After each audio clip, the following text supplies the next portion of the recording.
আজ তোমাদের সঙ্গে আমি শেয়ার করব মোদক। এই মোদক কিন্তু গণেশ ঠাকুরের ভীষণ পছন্দের। আর সামনেই তো গণেশ চতুর্থী, তাই এইভাবে মোদক তৈরি করে গণেশ ঠাকুরকে কিন্তু নিবেদন করতে পারবে। খুব সহজভাবে সুজি দিয়ে মোল্ড ছাড়া আজকে আমি তোমাদেরকে এই মোদকটি তৈরি করে দেখাবো।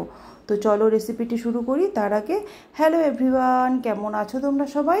আশা করছি সবাই ভালো আছো, সুস্থ আছো। চলে আসলাম একটি নতুন রেসিপি নিয়ে তোমাদের কাছে। তো চলো রেসিপিটি শুরু করি। প্রথমে একটি কড়াই আমি গ্যাসে বসিয়ে দিয়েছি। কড়াইটাকে খুব ভালোভাবে গরম করে নিয়েছি। তারপর দিয়ে দিলাম 1 চামচ ঘি। ঘিটাকে কিন্তু খুব ভালোভাবে গরম করে মেল্ট করে নিতে হবে। ঘিটা কিন্তু এখন খুব ভালোভাবে গরম হয়ে মেল্ট হয়ে গেছে। তারপর এর মধ্যে দিয়ে দিলাম কিছু ড্রাই ফ্রুটস। আমি কাজু আর কিশমিশ ছোট ছোট করে কেটে দিয়েছি। তোমরা তোমাদের পছন্দ মতো ড্রাই ফ্রুটস দিয়ে দেবে। দিয়ে গ্যাসের ফ্লেম লোতে রেখে আস্তে আস্তে ভেজে নিতে হবে হালকাভাবে। খুব বেশি কড়া করে ভাজা যাবে না, হালকা ভেজে নিতে হবে। দেখো এখানে কিন্তু আমি হালকাভাবে ভেজেছি। এবার এর মধ্যে দিয়ে দেব আমি 1 কাপ সুজি। 1 কাপ সুজি দিয়ে এটাকে খুব ভালোভাবে ঘি ড্রাই ফ্রুটসের সঙ্গে সুজিটাকে মিশিয়ে নিতে হবে। গ্যাসের ফ্লেম কিন্তু এই সময় লোতেই রাখতে হবে। খুব বেশি কিন্তু কড়া ভাজা যাবে না। খেয়াল রাখতে হবে সুজির কালার যাতে চেঞ্জ না হয়। হালকাভাবে ভেজে নিতে হবে। যতক্ষণ না সুজির কাঁচা স্মেলটা চলে যাচ্ছে ততক্ষণ পর্যন্ত ভেজে নিতে হবে। তারপর এর মধ্যে আমি দিয়ে দিলাম 1/2 কাপ চিনি। এই চিনিটাকে সুজির সঙ্গে খুব ভালোভাবে মিশিয়ে নিতে হবে। তোমরা তোমাদের স্বাদ মতো চিনি দেবে। আমি 1/2 কাপ দিলাম।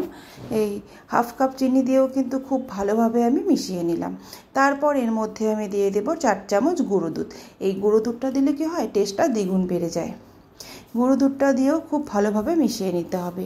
এখানে হয়তো সামান্য দলা পাকিয়ে থাকবে, তো ওটা কোনো ব্যাপার না, পরে ঠিক হয়ে যাবে।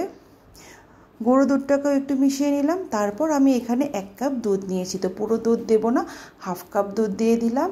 এই 1/2 কাপ দুধেই কিন্তু খুব সুন্দরভাবে সুজিটা রেডি হয়ে যাবে। এই দুধটা দিয়েও কিন্তু আমি গ্যাসের ফ্লেম লোতেই রেখেছি। তারপর খুব ভালোভাবে নাড়াচাড়া করে একটা ডোয়ের মতো তৈরি করে নিতে হবে। দেখো এখানে কিন্তু খুব সুন্দরভাবে তৈরি হয়ে গেছে। সুজিটাও কিন্তু খুব সুন্দরভাবে সেদ্ধ হয়ে গেছে। দেখো খুব সুন্দরভাবে হয়ে গেছে। এটা কিন্তু এখন মোটামুটি হয়ে গেছে, কারণ প্যানের গা থেকে কিন্তু ছেড়ে যাচ্ছে। এইভাবে নাড়াচাড়া করতে করতে কিন্তু আরও হয়ে যাবে। তো এটা হয়ে গেছে। এটাকে কিন্তু এবার আমি নামিয়ে নেব, কারণ দেখো প্যানের গা থেকে কিন্তু এটা ছেড়ে যাচ্ছে। আর এখানে যে বললাম 1/2 কাপ দুধ কিন্তু বেঁচে গেছে, পুরো 1 কাপ দুধ লাগেনি, 1/2 কাপ দুধ লেগেছে। তারপর ওটাকে একটা প্লেটের মধ্যে নামিয়ে এবার একটু ঠান্ডা করে নিতে হবে, ছড়িয়ে, যাতে হাত দিয়ে ধরা যায় এমন ঠান্ডা করতে হবে। তো এবার কিন্তু হালকা ঠান্ডা হয়ে গেছে। এবার এটাকে একটু আমি মেখে নেব, হাত দিয়ে একটু মেখে নিয়ে তারপর এখান থেকে একটা একটা করে অল্প অল্প করে লেচি কেটে নিয়ে মোদক তৈরি করে নেব। প্রথমে হাত দিয়ে এইভাবে গোল করে নিতে হবে। দেখো এইভাবে গোল করে নিয়ে তারপর এইভাবে একটু আস্তে আস্তে শেপ দিয়ে নিতে হবে। খুব সোজা কিন্তু, দেখে মনে হচ্ছে একটু টাফ, কিন্তু টাফ না কোনো। তোমরা একটু চেষ্টা করলে তোমরাও পারবে। খুব সহজভাবে কিন্তু এটা তৈরি হয়ে যায়। তো সবগুলো আমি এইভাবে তৈরি করে নেব। তোমাদেরকে আমি আরেকটা করে দেখাচ্ছি। এইভাবে সামান্য লেচির মতো নিয়ে একটু গোল করে নিয়ে হাতের তালুতে নিয়ে এইভাবে গোল করে নিতে হবে। তারপর এইভাবে শেপ দিয়ে নিতে হবে। দেখো খুব সহজভাবে কিন্তু এটা হয়ে যায়।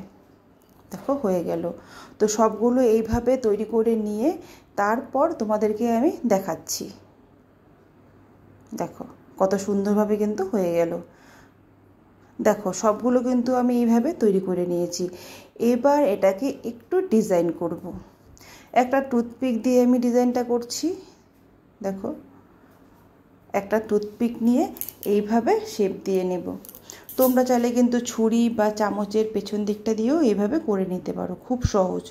আমি টুথপিক দিয়ে করলাম, এইভাবে শেপ দিয়ে নেব। হয়ে যাবে এখনই ঝটপট।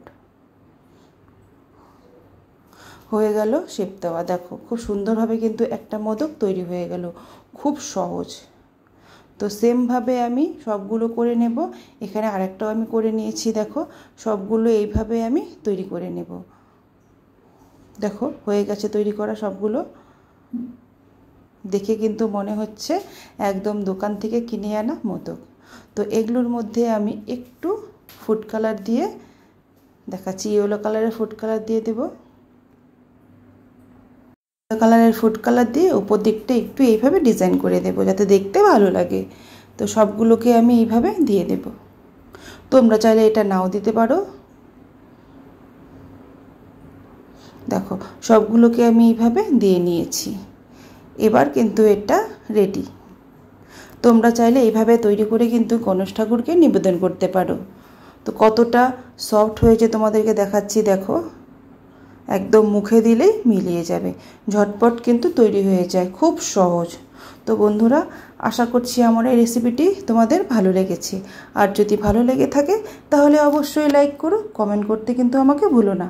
দেখা হবে আবার নতুন কোনো ভিডিওতে। ভালো থেকো, সুস্থ থেকো।